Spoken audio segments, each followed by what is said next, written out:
Hi friends, வணக்கம் எல்லோரும் எப்படி இருக்கீங்க ஃப்ரெண்ட்ஸ்? நல்லா இருக்கீங்களா? இந்த மாதிரி சின்ன சின்னதாக கட் பண்ண பலாக்காயும் உருளைக்கிழங்கையும் அடுப்பு மேலே தண்ணி ஊற்றி எடுத்துக்கலாம்.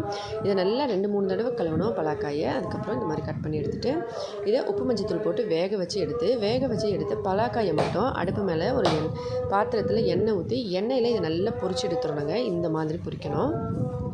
பொரிச்சு எடுத்த அப்புறமா கொஞ்சம் வெங்காயம் சேர்த்து நல்லா வதக்கி, வெங்காயம் வதங்கினோடனே இஞ்சி பூண்டு காஞ்ச மிளகாய் அரைச்சி பேஸ்ட்டை ஊற்றி அதில் மஞ்சத்தூள் உப்புத்தூள் கொஞ்சமாக சேர்த்து அதுக்கப்புறம் அதில் தக்காளியை போட்டு நல்லா பேஸ்டான அப்புறமா ஏற்கனவே நம்ம எண்ணெயில் போட்டு வறுத்து வச்ச இந்த பலாக்காயையும் உருளைக்கிழங்கையும் போட்டு நல்லா மிக்ஸ் பண்ணிக்கணும். இந்த மாதிரி மிக்ஸ் பண்ண அப்புறமா தனியாத்தூள், சீரகத்தூள், இந்த மாதிரி உங்களுக்கு தேவையான மசாலா சேர்த்து இதில் தேவையான அளவு தண்ணி ஊற்றி நல்லா கொதிச்ச அப்புறமா கரம் மசாலா தூவி இறக்குனிங்கன்னா சூப்பரான குழம்பு ரெடி ஆகிடும். கண்டிப்பாக ட்ரை பண்ணி பார்த்து மறக்காமல் கமெண்ட்ஸில் எப்படின்னு சொல்லுங்கள். வீடியோ பிடிச்சிருந்தால் லைக் பண்ணி, ஷேர் பண்ணி, சப்ஸ்கிரைப் பண்ணுங்கள். நன்றி, வணக்கம்.